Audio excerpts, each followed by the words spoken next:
فرعون نے مارنے کا ارادہ کیا، اللہ نے بچانے کا۔ موسیٰ علیہ السلام کو اللہ نے پانی کے اندر راستے عطا فرما دیے، کہا ڈنڈا مارو۔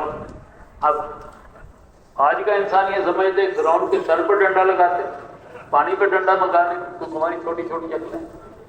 انسانوں میں اور نبیوں میں ایک فرق تو یہ ہے کہ نبی کو بن نہیں سکتا، نبی خدا کے غلاموں سے بنا ہوا ہے۔ دوسری بات یہ ہے کہ نبی اللہ کے حکم کے سامنے اپنی عصمت کسی چیز کے نتیجے، اپنی جان، اپنی عزت کے نہیں سوچتا، وہ اللہ کے حکم کو پورا کرتا ہے، چاہے جان چلی جائے چاہے گھر لوٹ جائے۔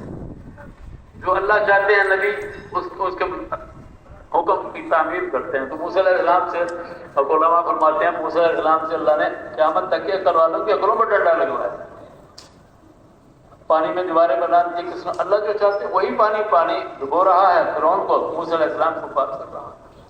اللہ نبی کا کوئی استاد نہیں ہوتا، اللہ نبی کو خود تربیت کرتے ہیں۔ موسیٰ علیہ السلام سے پوچھا تمہارے ہاتھ میں کیا ہے؟ اس کا جواب اتنا کافی تھا کہ میری لاٹھی، اپنے فائدے گنوانے لگا، پتے جھاڑتا ہوں، ٹیک لگاتا ہوں، جانوروں کو آتا ہوں۔ اللہ نے کہا پھینک دو اس کو، عذاب کے اب نفع کیجیے، نقصان میں بدل دیں۔ اس کی شکل بھی بدل دی، اس کی صفت بھی بدل دی۔ کہا پکڑ لو، اب پکڑ رہے ہیں، ڈر رہے ہیں، کہا پھر پکڑ لیا۔ پھر اللہ نے عصا بنا دی، آگ میں آگ کی شکل کو نہیں بدلا، اس کی صفت کو بدل دی۔ ابراہیم علیہ السلام کو آگ میں ڈالا گیا، آگ رہی، لیکن ابراہیم علیہ السلام کے لیے اللہ نے حکم دیا کہ ٹھنڈی بن جا، سلامتی والی بن جا۔ سب خصوصی حکم تھا ابراہیم علیہ السلام کے لیے، اس طرح سے خصوصی حکم تھا۔ تو اس لیے اللہ جہاں ہمارا دیکھنا، ہمارا سننا، ہمارا سوچنا یہ صحیح نہیں۔ جو اللہ چاہتے ہیں، جو اللہ نے کہا وہ ہمیں کیسے سمجھ میں آئے؟ تو جب سے دنیا بنی دو باتوں کا جھگڑا چلا، قیامت تک چلے گا۔ ایک جھگڑا چلا خودی کا اور خدا کا۔ انسانوں نے اپنی خودی کے گھوڑے دوڑا کر دنیا میں کامیابیوں کو حاصل کرنا چاہا۔ اللہ نے نبیوں کے ذریعے بھیج کر یہ بات بتائی کہ اپنی خودی کو چھوڑو، خدا کی مانو۔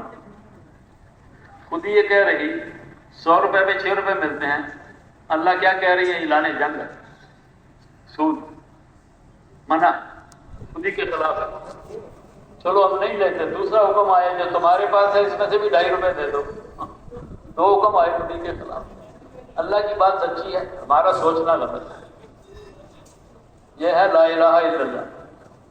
دوسرا جھگڑا جو چلا، جو قیامت تک چلے گا، وہ عقل کا اور نقل کا چلے گا۔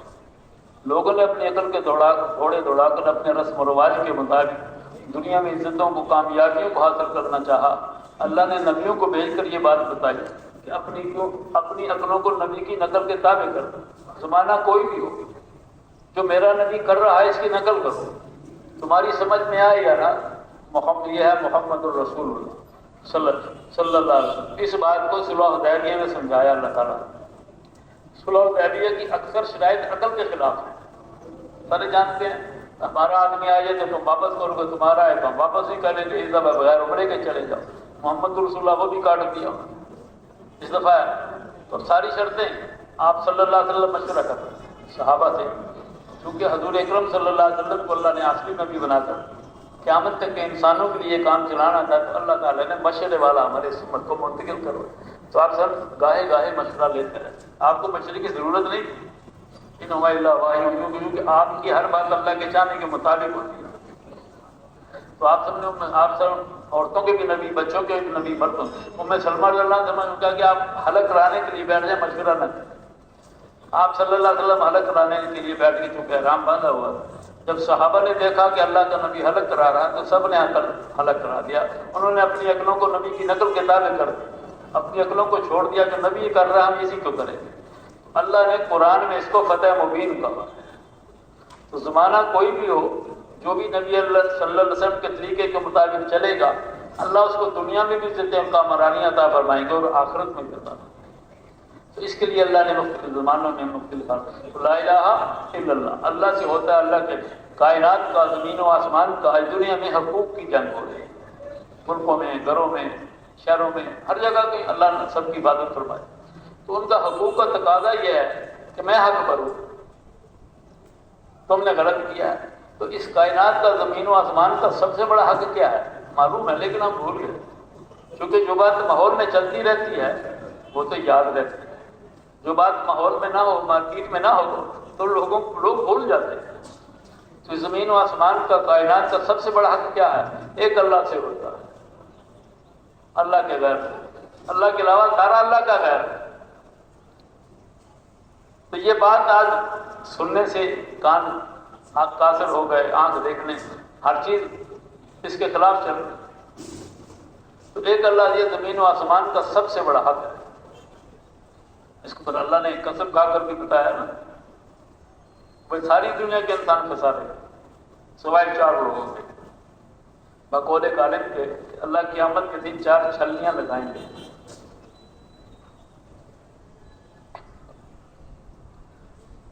پہلی چھلی ہوگی ایمان والوں، جو ایمان والے ہوں گے اس چھلنی سے نکل جائیں گے۔ ایمان شرط ہے نا، ایمان کے بغیر کوئی عمل قبول نہیں۔ جنت میں بغیر ایمان کے کوئی آدمی جنت میں نہیں جائے گا۔ جنت میں جانے کے لیے ایمان کا ہونا شرط ہے۔ تو جو ایمان والے ہوں گے اس سے نکل جائیں گے۔ دوسری چھلنی لگے گی، یہ کتنا ہو گیا؟ 25%۔ اس کے بعد کیا ہے؟ ایمان کے بعد عمل کرنا، وعملوا الصالحات، نیک اعمال بھی ضروری ہے۔ تو جنہوں نے نیک عمل کیے ہوں گے وہ چھلنی سے نکل جائیں، یہ ہو گئے 50%۔ اس کے بعد تیسری شرط اللہ نے کیا لگائی؟ وتواصوا بالحق، جنہوں نے لوگوں کو حق کی طرح حق کی بات کی۔ اب حق کی بات تو سارے ہر آدمی سمجھتا، میں یا تو لڑائی کیوں ہوتی ہے؟ اسی لیے ہوتی ہے۔ تو سب سے بڑا حق کائنات کا یہی ہے، ایک اللہ سے ہوتا ہے، اللہ کے غیر سے نہیں ہوتا۔ ہر نبی نے آ کر اسی حق کو بیان کیا، اور اسی حق کو بیان کرنے کی وجہ سے ہر نبی کو آروں سے گرا۔ حضور اکرم صلی اللہ علیہ وسلم کے گردن واری پر پوچھیاں ڈالی، آپ پر تھوکا گیا، مٹیاں پھینکی گئیں کہ آپ یہ حق بیان کرتے تھے کہ زمین و آسمان کا سب سے بڑا، باقی کے حقوق ہیں اس کے نفی نہیں ہے، جو دنیا میں والدہ ہے، بھائی ہے، بہن بھائی، رشتہ دار، عزیز ہو، جہاں ہم رہتے ہیں سب کے حقوق ہیں۔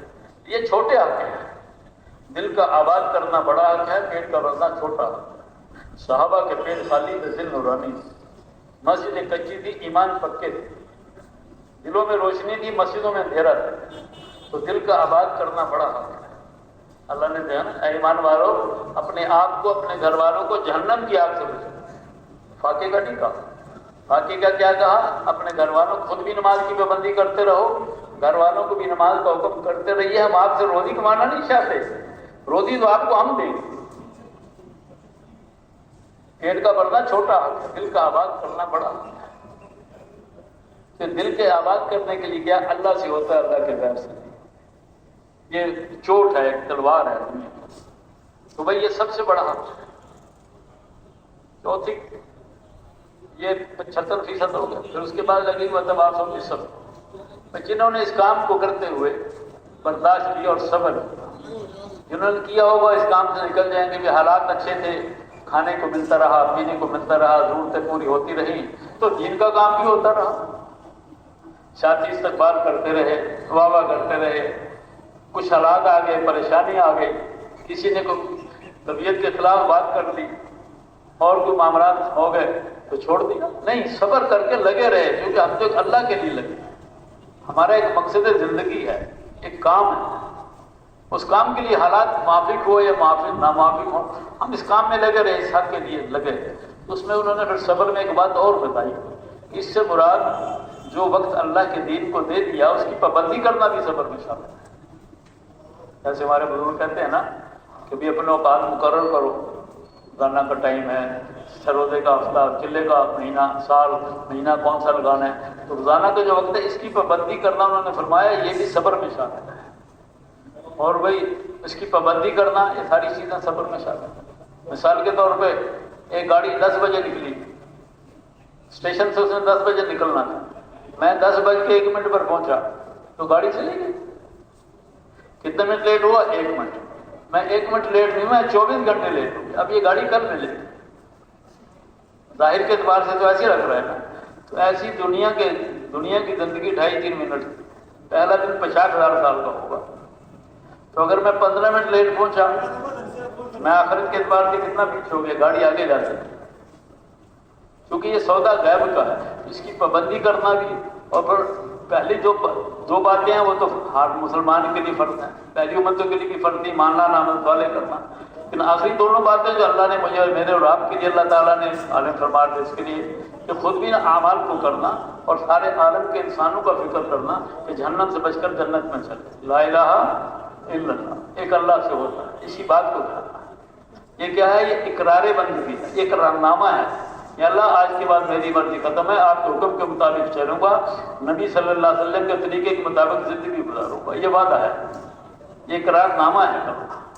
تو اس میں کبھی کبھی سستی بھی ہو جاتی ہے، دوست سے وعدہ کرتا ہے پورا نہیں کرتا، شرم آتی ہے، آدمی رستہ بدلتا ہے، تو اللہ سے وعدہ کیا اللہ کی زمین چھوڑ کے تو ہم جا نہیں سکتے، اللہ کے پاس تو جانا ہی جانا، تو اللہ میرے سے بھی راضی ہو جائے، آپ سے بھی راضی ہو جائے، یہ اس کی محنت ہو رہی ہے۔ لیکن جو آدمی لگا رہتا ہے تو سیکھنے والوں کی غلطیوں کو فرشتے تصحیح کر کے حافظ قرآن حفظ کرتا ہے، وہ ذیل قرآن میں لکھا ہے، وہ حفظ کرنا بھی نہیں چھوڑتا، اس کو ڈبل ثواب ہے، ایک یاد کرنے کا اور کوئی شکل دکھانے، تو ہم سب ایک محنت ہے سیکھنے والے، تو بھائی میں بھی سیکھنے والا، آگے کوئی 10 سال سے، کوئی 20 سال سے، کوئی 30 سال سے سیکھنے والا ہے۔ جیسے دنیا میں اسلام 2 باتوں کا نام ہے، ایک تو ایمان ہے جو دل کے اندر ہے، ایک شریعت ظاہرہ کا نام ہے، ہم جو نماز پڑھے گا اقرار کرے گا ہم اس کو مسلمان کہیں گے۔ تو بھئی ایسے ہی جیسے کوئی فوجی آدمی ہو تو اس سے پتہ چلتا ہے ابھی سیکھنے یہ فوجی، اس کو بتانا نہیں پڑتا، تو بھئی ہم سب سیکھنے والے ہیں، تو بھئی کیسے پتہ چلے گا سیکھنے والا؟ سیکھنے کے زمانے میں آدمی 2 کام نہیں کرتا، ایک تو سیکھنے کے زمانے میں آدمی غصہ نہیں کرتا، جب آدمی کسی کام کو سیکھ جاتا ہے اس کے سامنے کوئی غلطی کرے تو اس کو غصہ آنا شروع ہو جاتا ہے۔ بچہ ہے دردی کا کام سیکھتا ہے، وہ کہتا ہے بھائی جھاڑو بھی مارو، چائے بھی بناؤ، ڈانٹتا بھی ہے، بچہ اگلے دن پھر آ جاتا ہے، وہ برا نہیں مناتا، جو سیکھ رہا ہے نا، آج یہ سیکھ گیا، جس نے ڈانٹا صبح نہیں آئے گا، وہ صبح اپنی دکان سامنے بنائے گا، کیونکہ اب سیکھ گیا نہیں دوسرے۔ لیکن یہ باتیں میرے لیے آپ کے لیے، کہ تبلیغ میں ہر بات میرے اپنے لیے، یہ کہنا سننا تو مذاکرہ ہے۔ دوسری بات، سیکھنے کے زمانے میں آدمی اپنی مرضی نہیں کرتا، جب تک آدمی سیکھتا رہتا ہے تو جیسے استاد کہتا رہتا ہے وہ کرتا رہتا ہے، جب وہ سیکھ جاتا ہے تو وہ بھی مشورہ دیتا ہے، استاد جی ایسے بھی تو ہو سکتا ہے۔ دفتروں میں کوئی آدمی بھرتی ہوتا ہے، جو بھرتی ہوتا ہے تو اس کو پتہ نہیں ہوتا، وہ 5-6 مہینے سیکھنے میں، جو وہ بھی سیکھ جاتا ہے پھر اپنے ساتھ والے کے ساتھ مشورے میں شروع ہو جاتا ہے۔ تو ایسے ہی اس کام میں ہمارا کام جو ہمارے بڑوں نے جو باتیں طے کر دی، مشورے میں جو بات طے ہو گئی، امیر نے جو بات کہہ دی، بس میرے لیے اس پر عمل کرنا ضروری ہے، کیونکہ میں سیکھنے والا ہوں۔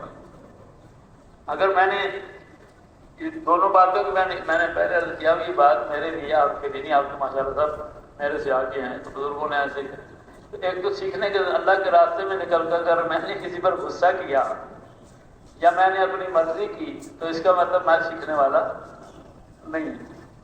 یہ باتیں میرے اپنے دین میں ہر بات اپنے لیے کہنا سنا، تو بھئی یہ اللہ سے ہوتا ہے، اللہ کے غیر، بس یہ کلمہ میری اور آپ کی زبان دل میں اندر آ جائے۔ اب میں بات کر رہا ہوں، یہ سارے یقین ہمارا بن جائے۔ اب یقین کسے کہتے ہیں؟ یقین دل کی ایک طاقت ہے جو آدمی کو عمل پر ڈالتا ہے۔ مثلا صبح کے وقت ہر آدمی دفتر جا رہا ہوں، کسی نے نہیں آگے کہا، اس کا یقین ہے کہ دفتر، دکان، جہاں بھی کسی نے جانا ہوتا ہے، سب لوگ یقین ہے۔ ایک ذمہ دار ہے، سردی کا موسم ہے، دسمبر کا مہینہ ہے، بارش ہو رہی ہے ہلکی ہلکی، تو محکمہ نہر کی طرف سے 8ویں دن پنجاب میں پانی کی باری ہوتی ہے، تو ایک آدمی صبح کے ٹائم مسجد جا رہا تھا تہجد پڑھنے، تو اس نے اس کو کہا بھائی جمیل آؤ 2 نفل بھی پڑھ لو۔ اس نے اپنی زبان میں کہا بھی میں کوئی نہیں پڑھتی تھی، باہر خلاصہ یہ تو اچھا۔ کچھ دیر کے بعد یہ جو پانی لگا کر آیا، یہ جا کر ابھی گھر میں داخل ہوا تھا، تو ساتھ والے پڑوسی نے دروازہ کھٹکھٹایا۔ اس نے کہا جمیل بھائی میری طبیعت آج ٹھیک نہیں ہے، میری باری آج تم لے لو، اگلے ہفتے تمہاری باری مجھے دے دو۔ یہ جو بھی مسجد میں جانا مشکل تھا، ابھی جا کے سویا تھا، اس نے پھر کسی اور لینٹن پکڑی، پھر پانی میں زمین میں جا رہا ہے، بارش ہو رہی ہے ہلکی ہلکی، دسمبر کا مہینہ ہے، پنجاب کا موسم۔ اب یہ یقین ہے کہ اگر میں نے پانی نہ لگایا تو مجھے نقصان ہوگا۔ تو سردی کے موسم میں ٹھنڈے پانی میں رات کو جا کر پانی میں کھڑے ہونا آسان ہے، مسجد میں آ کر گرم پانی سے وضو کر کے 2 نفل پڑھنا مشکل ہے۔ یہ دل کی کہ یقین کی کیفیت ہے، اللہ سے ہوتا ہے، اللہ کے غیر سے نہیں ہوتا، جو ہوا اللہ نے کیا، جو ہوا اللہ کے میرے ارادے سے ہوتا ہے۔ اب یہ بات ہمارے دلوں کے اندر اتر جائے۔ اب میں بات کر رہا ہوں تو میری تین چیزیں کام کرتی ہیں، ہر انسان کی جب آدمی کسی سے بات کرتا ہے تین چیزیں عمل میں ہوتی ہیں۔ دل کے اندر ایک بات آ رہی ہوتی ہے، دماغ کو اللہ نے اوپر بنایا، زبان اور دل کو نیچے رکھا، اس کا قبضہ ہے زبان پر اور دل پر۔ دل کو بات سوچتا ہے، یہ بتاتا ہے کہ ان سے کیا بات کرنی کیا نہیں کرنی۔ سردی کا موسم ہے، رات کے 2 بجے ہیں، گھر کی گھنٹی بجی، بارش ہو رہی، مثال دے رہا ہوں۔ اس کی آنکھ کھلی، پھر گھنٹی بجی، بھائی کیا ہی کو ٹائم، پریشان کمبل میں آدمی جیسے سردی میں، پھر گھنٹی بجی، جا کے دروازہ کھولا، کیا دیکھتا ہے؟ وہ بڑا پرانا دوست بڑے عرصے کے بعد ملا۔ کیا کہیں گا؟ آئیے آئیے بھائی، مل کے بڑی خوشی ہوئی آپ سے۔ زبان میں، دل میں کچھ تھا، زبان پر کچھ آتا، لیکن موت کے وقت ایسا نہیں ہوگا۔ موت کے وقت اس کا جو کنٹرولنگ پلگ ہے، اس کا جو قبضہ ہے، اللہ اس کو نکال دیں گے۔ مثال دے رہا ہوں، اللہ اس پلگ کو نکال دیں گے، دل کے اندر جو ہوگا، جیسے ہی اسرائیل علیہ السلام شارق کو چھوئیں گے، جو چیز دل کے اندر ہوگی تیزی سے زبان پر آئے گی۔ یہ تبلیغ کی جو محنت ہے، یہی محنت ہے کہ موت کے وقت یہ کلمہ ہماری زبان پر ہے۔ اب دل میں ہر وہ بات ہوتی ہے جس پر آدمی اپنی جان، اپنا مال، اپنا وقت لگاتا ہے، زبان، کان، آنکھیں اور دل اور دماغ کو استعمال کرتا ہے، اس کا یقین بنتا ہے۔ آدمی نے مکان بنایا، مکان زمین، 2 مکان بنتے ہیں، ایک زمین پر بنا، ایک اس کے دل میں بنا۔ جہاں بھی یہ جا رہا ہے، اس کے دل کے اندر اپنے مکان پر رکھے۔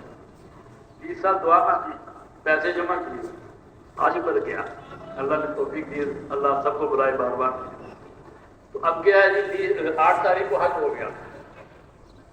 اب یہ چونکہ حج سے فارغ ہو گیا، ماشاء اللہ فریضہ ادا کر دیا، اس کی فلائٹ 28 کی ہے۔ اب یہ بے چین ہے، میں پہلے کیسے پہنچ؟ اللہ کا گھر ہے، پیسے خرچے ہیں، 2 4 5 10 لاکھ روپیہ لگائے ہیں، 10 دن اور ٹھہرو لگے کرو۔ اب تو اس کا دل نہیں لگا، کیونکہ اس کا گھر یہاں ہے۔ اس سے جو اپنا گھر بنایا اس کی محبت اس کو کہتے ہیں۔ ایسے ہی جب آپ نے اپنی جان، اپنا مال اور اپنا وقت اللہ کے دین پر لگائے گا، تو جہاں پر ایک صحابی آیا، یا رسول اللہ صلی اللہ علیہ وسلم، مرنے کو دل ہی نہیں چاہتا۔ صحابہ تو قربان جائیں، انہوں نے ہر سوال کا جواب، اللہ کے سچے نبی نے فرمایا، معلوم ہوتا ہے تیرے پاس مال ہے، اس کو آگے چلتا کر۔ جہاں مال ہوتا ہے وہاں رہنے کو دل سے حاضر ہے۔ اب یہ جہاں پر جس چیز پر آدمی لگائے گا، اللہ سے ہوتا ہے، اللہ کے غیر سے نہیں ہوتا۔ اس محنت کو کرے گا تو اس کے دل کا یقین بنے گا۔ اب یقین کے بھی 3 درجے ہیں۔ پہلا درجہ ہوتا ہے علم الیقین، کسی بات کا علم ہو جانا۔ مثلاً یہاں سے اگر آپ گلگت جائیں تو راستے میں گرم پانی کا چشمہ آتا ہے، آپ جا رہے ہیں تو لکھا ہوا ہے کہ پانی کا چشمہ 20 کلومیٹر ہے، جیسے سڑکوں پر لکھے ہوتے ہیں۔ اس کا ہمیں علم ہو گیا کہ بھائی پانی کا چشمہ آنے والا ہے، یہ علم الیقین ہے۔ آپ وہاں پہنچے، دیکھا اس کے پانی سے بھاپ نکل رہے، یہ عین الیقین ہو گیا، آنکھوں نے دیکھ لیا۔ آپ اترے، عصر کی نماز پڑھنی ہے، گرم پانی لوٹے میں، ڈبے میں ڈالا، جیسے ڈالا ہاتھ سے جو ڈالا وہ گرم تھا، اب محسوس ہوا، تھوڑی دیر آ گئی۔ یہ حق الیقین ہے۔ ایسی حق الیقین اللہ سے ہوتا ہے جب اللہ کی یہ یقین بن جائے گا تو آدمی کا چلنا، بیٹھنا، اٹھنا، پھرنا، سونا اللہ کے حکم کے خلاف نہیں ہوگا اور نبی صلی اللہ علیہ وسلم کے طریقے ہوتا ہے۔ تو ہم اس محنت میں لگے ہوئے ہیں، اللہ موت تک ہمارا بھی مسئلہ حل کر دے، ایک محنت ہے۔ اس کے لیے اللہ تعالیٰ نے ان باتوں کو سمجھانے کے لیے احکامات عطا کیے۔ آپ پھر دنیا میں 2 طریقے ہیں، ایک تو ہے غیروں کا طریقہ جس میں اللہ کی قدرت سے بنی ہوئی چیزوں سے نفع حاصل کرنا، جس میں مسلمان اور کافر برابر ہیں۔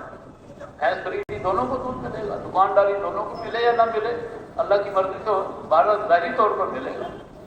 لیکن اللہ تعالیٰ نے اپنے بندوں کے لیے، حضرت کی امت کے لیے اللہ نے آپ صلی اللہ علیہ وسلم کے ذریعے سے اعمال عطا کیے۔ صحابہ کو جب بھی کوئی مسئلہ ہوتا ہے اللہ کے نبی ان کو امر بتاتا ہے، یا رسول اللہ کی تنگی ہے، فرمایا گھر جایا کرو، گھر والوں کو سلام کیا کرو، مجھ پر درود پڑھا کرو، اس کے بعد بولو اللہ پڑھا کرو، رزق کی تنگی دور ہوگی۔ اور زبیر رضی اللہ عنہ یا سفر رات نہیں آتا، کہ جب 5 صورتیں 6 بسم اللہ کے ساتھ پڑھتے رہا تو یعنی جیسے اللہ کا نبی نے دیکھا کہ میرے صحابہ کی اکثر سوچ دنیا کی طرف جا رہی تو اللہ کا نبی ان کی سوچ کو آخرت کی طرف آپ سے زنگ و دلی سے امانت تھا. ایک صحابی دنیا مجھ ضرور گئی, فرمایا طلوع اختاب سے پہلے 100 دفعہ پڑھ لیا کرو سبحان اللہ وبحمدہ سبحان اللہ العظیم استغفر اللہ, یہ تسبیح پڑھ لیا. جبکہ خیبر کے موقع پر 3000 کیا چاندی میں ہمیں اللہ کے نبی نے اس سے بہتر نفع نہ بتاؤں, فرض نماز کے بعد 2 نفل پڑھ لیں. یعنی آپ صلی اللہ علیہ وسلم نے امت کو اعمال رکھا. کیوں؟ آپ صلی اللہ علیہ وسلم کے ذریعے سے ان اعمال کے اندر برکتیں اور رحمتیں. اچھا, اب ان برکتوں اور رحمتوں کو اللہ تعالیٰ نے حضور اکرم صلی اللہ علیہ وسلم کے اعمال کے ساتھ جوڑا. آپ صلی اللہ علیہ وسلم امت کو جاتے ہوئے وہ اعمال دے کر چلے گئے. تو جو آپ صلی اللہ علیہ وسلم کے زمانے میں برکتیں اور رحمتیں موجود تھیں وہ آج بھی موجود ہیں. اس بات کو اللہ تعالیٰ نے جنگ احد میں سمجھایا کہ میرا نبی بھی تم میں موجود ہو.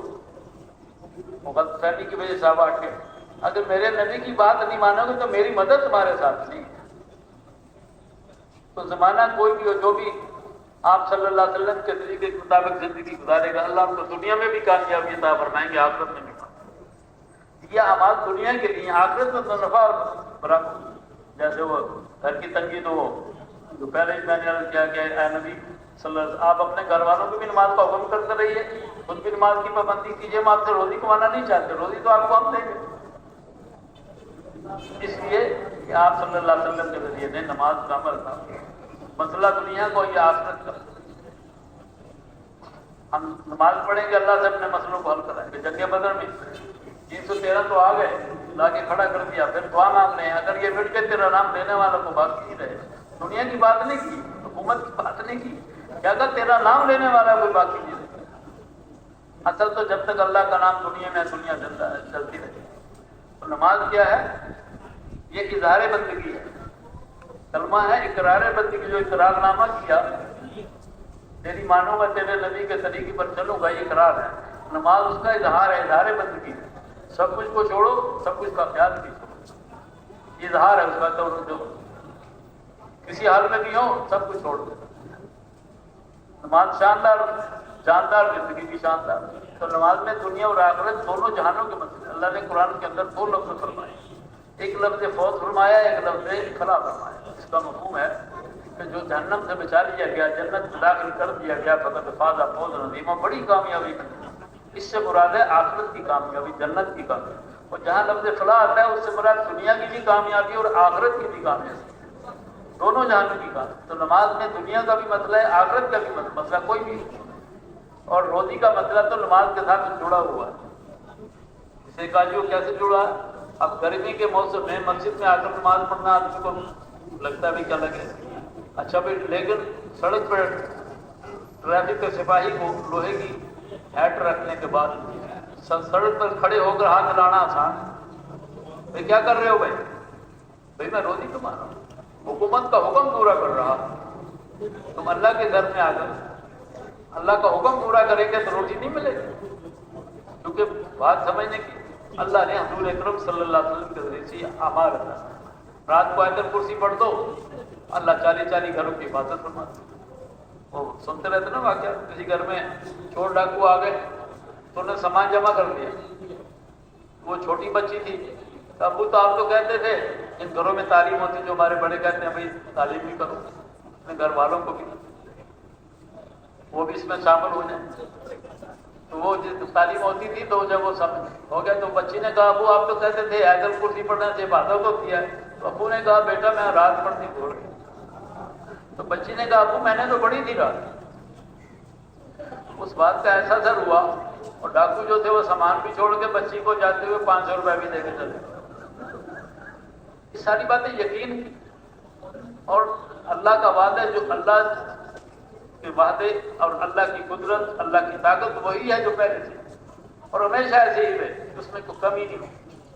اللہ کے وعدے بھی سچے ہیں. اللہ نے اپنے وعدے اپنے نبی صلی اللہ علیہ وسلم کے ذریعے سے فرمائے کہ یہ کرو گے تو یہ ملے گا, یہ نہیں کرو گے تو یہ نہیں چلے گا.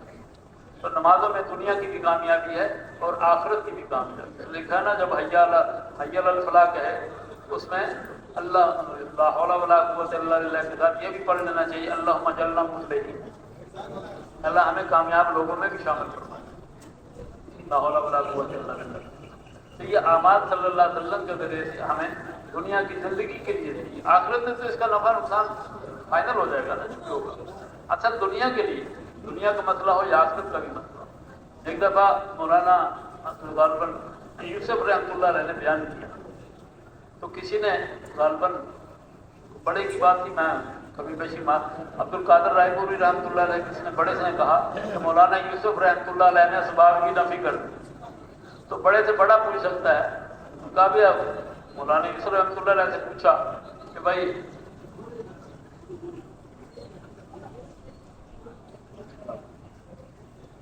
تو آپ نے اسباب کی نفی کی ہے؟ کہا میں نے اسباب کی نفی نہیں کی، میں نے تو یہ کہا ہے کہ ہر کام کے کرنے سے پہلے حضور اکرم صلی اللہ علیہ وسلم کے طریقے کو اختیار کرنا بھی سبب ہے، کام دنیا کا ہو یا آخرت کا ہو، جیسے ہم دنیا کے اسباب تلاش کرتے ہیں، اس کام کے کرنے کا سنت طریقہ معلوم کرنا یہ بھی سبب ہے، اور اعمال پر وعدہ ہے، اسباب پر وعدہ نہیں ہے۔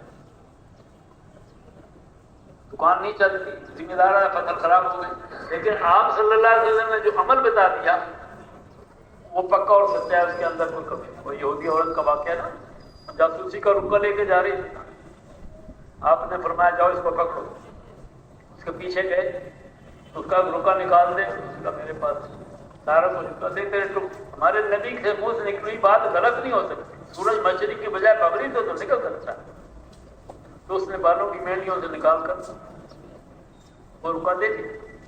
آپ صلی اللہ علیہ وسلم کا طریقہ زندگی دنیا میں بھی رحمت والا ہے اور آخرت میں بھی رحمت والا ہے۔ دنیا میں ظاہر آپ سب کے طریقے کے مطابق زندگی گزارنا، ان احکامات کو چلنا، اس کے لیے نمازوں کی پابندی کرنا، تکبیروں سے اس کا اہتمام کرنا، ہر نماز کو بہتر بنانے کی کوشش کرنا، نفل نمازوں میں راتوں کو لمبی لمبی رکعتیں پڑھنا، اللہ سے مانگنا، جیسے مولانا احسان صاحب دامت برکاتہ اللہ ان کی زندگی میں فرماتے رہتے، رات جو ہے رات بھی ہماری اللہ سے، بلکہ دن میں ہماری محنت 25% ہے، 75% تو رات کا مسئلہ ہے۔ اللہ تعالیٰ اس میں جان ڈالیں گے تو کام ہو جائے، اور دین کے کام کرنے والوں کے تو بھی راتوں کو جاگنا تو کر، اسی لیے کہتے ہیں کہ بھئی ہمارا کام جو ہے وہ فجر سے پہلے پہلے ہماری تسبیحات اور ہماری تلاوت اور دعا پوری ہو جائے، کیونکہ ہم نے دن میں انسانوں میں تیرنا ہے، گاڑی کے لمبے سفر پہ جانے تو پیٹرول پہلے ڈالتے ہیں نا، باتیں تو نہیں ڈالتے، کیونکہ ہم نے انسانوں کے اندر تیرنا ہے، تو ہمارے ذکر اذکار تسبیح تلاوت فجر سے پہلے پہلے، اس لیے ہمارے جو 2.5 گھنٹے حضرات فرماتے ہیں وہ کہتے ہیں مسجد سے باہر کی محنت ہے، مسجد سے باہر کے ہیں 2.5 گھنٹے، لوگوں کے اندر ملنا، لوگوں کے اندر گشت کرنا، ملاقاتیں، اس کے لیے بھائی آپ ہم ان اعمال کو سیکھنے والے ہوں، ہر کام کی کرنے سے پہلے اللہ کا حکم کیا ہے، نبی کا طریقہ کیا ہے، اس کے لیے علماء کی خدمت میں جانا ہے۔ عالم کا رتبہ، عالم سو رہا ہو، آپ عبادت کر رہا ہو تو عالم کا رتبہ جاتا ہے۔ شیخ الحدیث ہیں، بڑے لوگ ہیں، ان کے پاس جانا، اپنے چل کر جانا، یہ عالم کی عبادت کی زیارت ہے۔ جس نے عالم سے مسافہ کیا اس سے مجھ سے، جس نے عالم کی زیارت کی اس نے گویا مجھ سے مسافہ کیا۔ کتنے فضائل ہیں ماشاء اللہ، سب جانتے رہتے۔ اور یہ کیا ہے؟ تیسرا نمبر کیا ہے؟ یہ معرفت بندگی، ہمیں اللہ کی معرفت مل جائے، علم و ذکر، اللہ کیا ہے، اللہ کیا چاہتے ہیں، اللہ کا تعلق کیا ہے، محبت کیا ہے، اللہ کو پیارے پیارے ناموں سے یاد، اللہ سے ہمارا تعلق ہو جائے، دوستی ہو جائے، محبت ہو جائے۔ محبت میں پھر جو ہوتا ہے نا، اس میں ٹائم کی پابندی نہیں ہوتی، تو دوستی کسے کہتے ہیں بھائی؟ یہ ساری کیا اللہ سے معرفت کا مطلب کیا؟ ہم اللہ کو کام کہیں، اللہ ہمارا کام کر دیں۔ کسی کے کوئی دوست واقف تھا، اس نے اس کے نام پرچہ لکھ دیا، اس کے پرچے تو اس کا کام ہو گیا، کیا کہیں گے اس کی معرفت کا؟ ہمارا مسئلہ دنیا کا ہو یا آخرت کا ہو، ہم اللہ سے 2 نفر پڑھ کے اللہ سے اپنا مسئلہ حل کرا لیں، اللہ کی معرفت ہمیں مل جائے۔ اس کے لیے اللہ کو پیارے پیارے ناموں سے یاد کرنا، سبحان اللہ والحمدللہ ولا الہ الا اللہ واللہ، درود شریف کا پڑھنا، نبی صلی اللہ علیہ وسلم کے پر بہت احسانات۔ آپ سب کی وجہ سے سب کچھ بنا، زمین آسمان، سورج چاند ستارے، میرے آپ کے ماں باپ، میرے آپ کے بیوی بچے، یہ سب آپ کی وجہ سے بنا، تو آپ کے احسانات، ہر کام سنت کے مطابق کرنا۔ اور موقع موقع کی دعاؤں کا یاد کرنا، کیونکہ ان دعاؤں نے قبولیت کے راستے دیکھے ہوئے ہیں۔ جو بھی کام علماء سے ہم پوچھیں اس کام کے کرنے کا کیا طریقہ ہے، اور نبی صلی اللہ علیہ وسلم نے کیا طریقہ بتایا، یہ بھی سبب ہے اللہ سے اپنے کاموں کو کروانے کا۔ اس کے لیے ان اعمال کو سیکھنا، اپنے بچوں کو خود بھی گھروں کے اندر بھی تعلیم کرنا۔ اس لیے کہتے ہیں نا، اے ایمان والو اپنے آپ کو، گھر والوں کو جہنم کی آگ سے بچاؤ۔ یعنی کھانا کھلانا یہ چھوٹا حق ہے، گھر والوں کی آخرت بنانا یہ بڑا حق ہے۔ تو ہم چھوٹے حق کو زیادہ ترجیح دیتے ہیں تو بڑے، تو جیسے ہم دنیا کا فکر کرتے ہیں، جیسے دنیا کے بچے نے آج سبق نمبر 14 پڑھا، نہیں پڑھا، چھٹی ہو گئی، کل ماں باپ کو فکر ہو جائے گا۔ تو ایسی اگر آج ہماری تعلیم رہ گئی، میرا گشت رہ گیا، تو میں آخرت کے اعتبار سے کافی پیچھے ہو گیا، کیونکہ آج گاڑی آگے جا چکی ہے۔ لیکن چونکہ یہ معاملہ دنیا کا ہے، دل اور دماغ سے نظر نہیں آ رہا، یہ تو نتیجہ موت کے بعد نکلے گا۔ ایک دن کے فرق سے آدمی کتنا پیچھے چلا جاتا ہے، ایک نماز چھوڑ دی تو پیچھے چلا جاتا ہے۔ جو آج کی نماز اثر کی، ابھی تو ٹائم ہے، چلی گئی، قیامت تک واپس نہیں آتی۔ جس کی ایک نماز آیا ہوگی، اس کے بیوی بچے گھر بار لٹ گیا، لیکن سمجھ میں نہیں آ رہا، کیونکہ کوئی نہ آنکھوں سے دیکھ رہا، اس کا تعلق دل کی آنکھوں سے۔ اس لیے ہمارا اللہ سے تعلق ہو، اللہ سے ہماری دوستی ہو جائے۔ دوستی کسے کہتے ہیں؟ دوست کے پاس جانے کا کوئی ٹائم نہیں ہوتا، دوست دوست کی بات مانتا ہے۔ تو دوست تھے نا، ہوٹل پہ بیٹھے تھے، کھانا چائے بھی پی لی، کھانا بھی کھا لیا۔ اب ایک دوست کہتا ہے بھائی ٹائم کافی ہو گیا، میں گھر چلتا ہوں۔ دوسرے دوست نے کہا بھائی 2 چائے اور لے آؤ۔ اب اس نے چائے پینے کے لیے نہیں کہا، یہ دوست ہے، وہ کچھ اور باتیں کرنا چاہتا ہے۔ ویسے جب اللہ سے محبت ہوتی ہے، اللہ کی بات کرنے میں مزہ، اللہ کی بات سننے میں مزہ، اللہ کے دین کے لیے زندگیاں لگانا، جان لگانا، مال لگانا، وقت لگانا، اپنے گھروں کو چھوڑنا ہے، ان 5 اعمال کی پابندی کرنا، جو بھی ان کو کرے گا اللہ ان کو پوری دنیا میں پھرائیں۔ ظاہر کے اعتبار سے قربانی ہے، لیکن یہ بات بھی کرنے کی عادت ہوتا ہے۔ پھر اس کے بعد اب جو آدمی نماز پڑھتا ہے، اب جب تک وہ نماز نہ پڑھے تو اس کے طبیعت پر کتنا بوجھ رہتا ہے، اور جو بھائی کسی کمی سستی کی وجہ سے نہیں پڑھتا تو فکر ہی نہیں۔ ایسے اب اس کام کو اپنا مقصد زندگی بنائیں۔ زندگی تھوڑی سی ہے، وہ ہمارے بزرگ کہنے لگے، میں واقعہ سنایا جو مقصد اور ضرورت کی بات انہیں بتائی۔ کہنے لگے میں کراچی سے آ رہا تھا تو سفر شروع، گاڑی یہیں سے چلتی ہے۔ کہنے لگے میں چائے پینے کے لیے اسٹیشن پر اترا تو ایک مانگنے والا بھی آیا، اس نے کہا بھی مجھے بھی چائے پلا دو۔ اب اخلاقی طور پر کھانے پینے کی بات ایسی ہے کہ کوئی بھی بات نہیں۔ کہنے لگے میں نے اسے کہا بھائی اس کو بھی چائے پلا مانگنے۔ اب جو مانگنے والا بات کہہ رہا ہے وہ ہمارے لیے قابل غور ہے۔ مانگنے والے نے وینڈر کو کہا، چائے والے کو، بھی میرے پیسے رکھ لو، میرے دھندے کا ٹائم ہے، چائے بعد میں پیوں گا، کیونکہ یہ گھر سے مانگنے کے لیے آیا، یہ چائے پینے نہیں آیا۔ چائے پینا اس کی ضرورت تھی، اگر یہ چائے پینے میں لگے گا ٹرین چلی جائے گی۔ سمجھانے کے لیے مقصد کیا ہے؟ تو ہمارا مقصد ہے زندگی پورا عالم، قیامت تک کا زمانہ، جہنم سے بچ کر جنت میں چلے جائیں، ہمارا ایک مقصد ہے۔ حضور اکرم صلی اللہ علیہ وسلم کے آخری نبی ہونے کے صدقے اس میں 2 طبقے ہیں، ایک امت اجابت ہے، ایک امت دعوت ہے۔ ہم امت اجابت ہیں، ہم ایمان لے آئے۔ کافر امت دعوت ہے، ان تک اس پیغام کو لے کے جانا ہمارے ذمہ ہے، لیکن ابھی ہم نہیں جا سکتے، جانے سے پہلے تیاری ہے، ہم اس قابل ہو جائیں کہ ہم ان کو کہہ سکیں کہ یہ دین ہے، یہ محمد صلی اللہ علیہ وسلم کی زندگی ہے۔ تو ابھی آپس میں مشورہ ہو رہا ہے، اس کے لیے جتنا کوئی کر سکتا ہے اتنا کرے۔ اچھا پھر شیطان بادہ کوئی بات سیدھی باجا بات بھی کرنے لگتا ہے نا، تو کوئی نہ کوئی سوال اس کے ذہن میں ڈالتا ہے۔ لیکن دنیا کے بارے میں جب ہمارے ذہن میں کوئی سوال آتا ہے نا، تو پھر میں سوچتا ہوں اس سوال کا جواب کی اس لائن کا ماہر کون ہے، میں اس کے پاس جاتا ہوں۔ آنکھ کا مسئلہ تو آنکھ کے ڈاکٹر کے پاس اللہ نہ کرے۔ اچھا لیکن دین کے بارے میں کوئی سوال آتا ہے نا ذہن میں، وہ خود ہی جواب بھی ڈال دیتا ہے کہ اس کا تو یہ جواب ہے۔ پہلی غلطی کی، دوسری جواب غلط سمجھا۔ کسی بات کا غلط جاننا بھی تو جہالت ہے نا، نامعلوم کرنا بھی جہالت ہے، تو غلط جاننا بھی جہالت ہے۔ تو آپ مجھ سے پوچھیں تو صحیح بھی اس کا صحیح حل کیا ہے؟ آپ صلی اللہ علیہ وسلم نے جس کام کے کرنے کا طریقہ بتایا، ہم اس کام کو اس طریقے سے کریں گے تو عبادت اس لیے علماء کے پاس جانا، علماء کی خدمت میں حاضر ہونا اور تسبیحات اور تلاوت کا اہتمام کرنا، کم از کم 1 پارہ روزانہ، اور تیسرا کلمہ درود شریف استغفار کی پابندی ارکان سنت کے مطابق کرنا۔ اور اس کے ساتھ یہ ہے کہ بھائی انسانوں کے حقوق ہیں، کیونکہ جنت میں جانے کے لیے یہ حقوقوں کا معاملہ بہت، سب سے بڑا حق کیا ہے؟ انسانوں کو جہنم کی آگ سے بچانا۔ صحابہ بڑے حق کو ادا کر رہے تھے، انسانوں کے کام آنا۔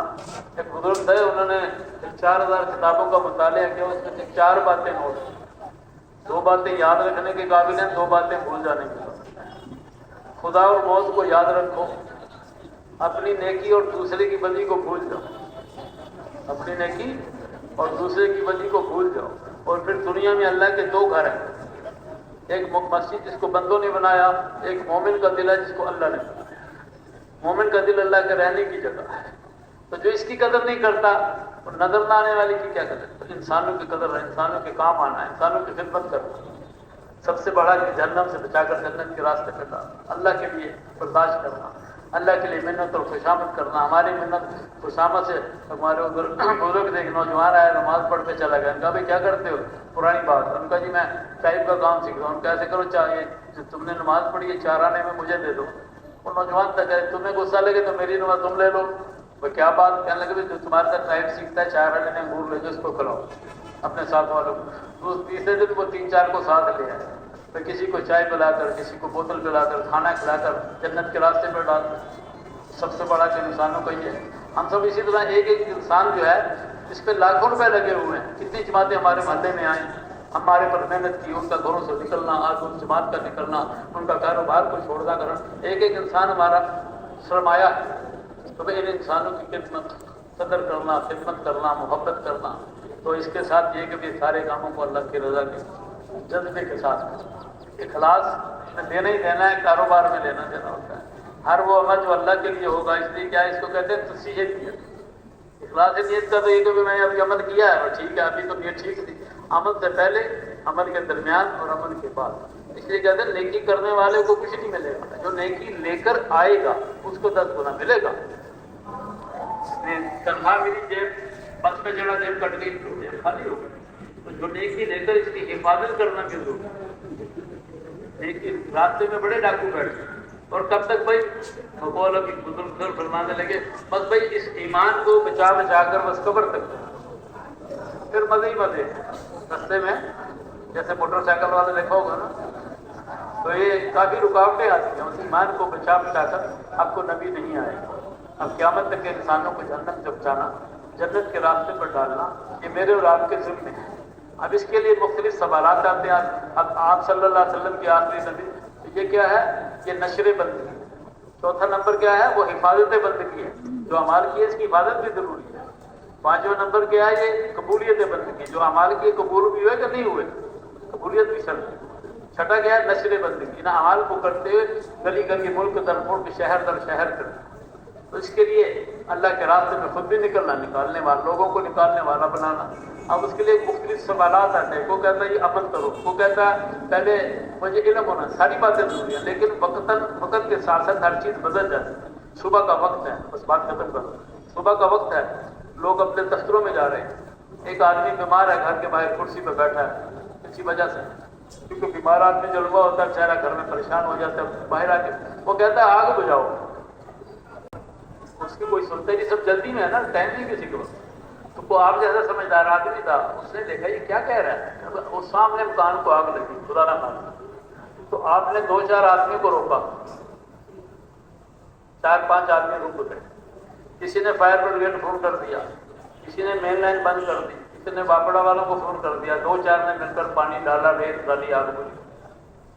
تو بھائی اب یہاں بھی بات آتی ہے کہ اس بیمار نے نہ علم تھا نہ اس نے کوئی عمل کیا، اس کا حصہ ہے نا آگ بجھانے میں، عمل تو کوئی نہیں کیا اس نے، نہ اس کا علم تھا، اس نے شور میں جایا، باصلاحیت لوگ آ گئے۔ علم بھی ضروری ہے دین کے کام کے، علم سیکھنا فائر بریگیڈ والوں کے لیے ضروری ہے، آگ بجھانے کے لیے تو جتنا کر سکتا ہے کوئی وہ اپنی اپنی حیثیت کے مطابق کرتا رہے، اللہ سے مانگتا رہے، جو اس کے بس میں ہے۔ وہ واقعہ لکھا نا فضائل صدقات میں، وہ ہمارے کون سے بزرگ تھے، ان کا نوکر تھا، کہ بھائی آج پہلے شراب فروٹ کھاؤں گا پھر شراب پیوں گا، وہ بازار گیا تو بزرگ آواز لگا رہے تھے کہ بھائی جو 4 روپے دے گا اس کو 4 دوائی دوں گا. اور نوکر نے کہا روز ہی مار پڑتی، آج کچھ کر کے ہی مار کھاؤ. انہوں نے 4 روپے دے دیے، واپس آیا، آبادی غصے میں تھا کہ تیار سن کا کیا دعائیں کرائیں. آدمی کے اندر ایک ہے نا، ان کا پہلی دعائیں کرائی میں آزاد ہو جاؤں، کرتا جاؤ تم آزاد. پھر دوسری دعا کیا کرائی؟ دوسری دعا میں نے یہ کروائی کہ میرا مالک شراب سے توبہ کر. کہتا بس تیرے سامنے پھر خدا کے سامنے توبہ کرتا ہوں، آج کے بعد شراب نہیں پی. کہ تیسری دعا کیا کرائی کہ مجھے 4 روپے کا بدلہ دنیا میں بھی مل جائے، اشرفیہ جو بھی تو زمانہ پر میری طرف سے 4000 روپے نا. کہ چوتھی دعا کیا کرائی؟ میری تیری سارے مجمع کی مغفرت. اس زمانے میں نوکروں کو بھی اپنی آخرت کا فکر تھا، اپنے مالکوں. تو پھر کہنے لگا اول تیرے سامنے اللہ کے سامنے یہ تو میرے بس میں نہیں ہے. رات کو سویا کو کہتا ہے بندے تیری چیزیں تیرے بس میں تھی، چوتھے میں نے میرے جب میں نے تیری مجمع کی سب کی مغفرت کر دی. تو بھائی اللہ کے راستے میں جو آواز لگائی جا رہی ہے، ہمارے بڑے ہمیں آگے سے آگے بڑھانا چاہتے ہیں. ساری جان سارا مال یہ کیا ہے؟ امانت ہے. ہمارا سودا ہو چکا ہے. 500 بوری چاول کی پڑی، ایک آدمی کی جمیل کی ہے، محمد صدیق نے اس سے سودا کر لیا، بیانہ دے دیا. اب یہ جمیل کی نہیں ہے، قبضہ تو اس کا ہے، لیکن مالک اب یہ اس کی اللہ نے جنت کے بدلے میں ہمارا جان اور مال خرید لیا. قرآن کی آیت کا مفہوم ہے. تو یہ میرے آپ کے پاس امانت ہے. اللہ کے راستے میں کہتے بھی تھوڑا تھوڑا اس میں سے چلو ساری مال سارا جان نہیں بھائی، چلو 4 مہینے لگا کر سیکھ لو. 4 مہینے لگے، 7 مہینے سال کے لیے چلے چلو بھائی. اور روزانہ 2.5 گھنٹے سے 8 گھنٹے تک کر دو بھائی. چلو بھائی چلے والے 4 مہینے کر دیں بھائی. چلو پھر روزانہ کے 2.5 گھنٹے سے 8 گھنٹے. اور مہینے میں جو پرانے لوگ ہیں ہر مہینے 3 دن کی بجائے 10 دن کر دیں بھائی. یہ کیا کر رہے ہیں؟ ہمارے فائدے کی بات کر رہے ہیں. اس کے لیے ہمارے بڑے ہمارے ماں باپ سے زیادہ مسلم. ایک حدیث پاک کا مفہوم ہے آدمی کے 3 باپ ہیں. ایک والد ہے، ایک استاد ہے اور ایک سست ہے. ایک حکیم کا قول ہے کہ میں استاد کی عزت باپ سے زیادہ کرتا ہوں، اس لیے کہ والد جو ہے آسمان سے زمین پر لانے کا سبب بنا، اور استاد جو ہے وہ زمین سے آسمان پر لے جانے کا سبب. تو ہمارے بڑے جو ہیں کہ ہمیں آخرت میں آگے سے آگے لے جانے کے لیے ہمارے لیے کرنا.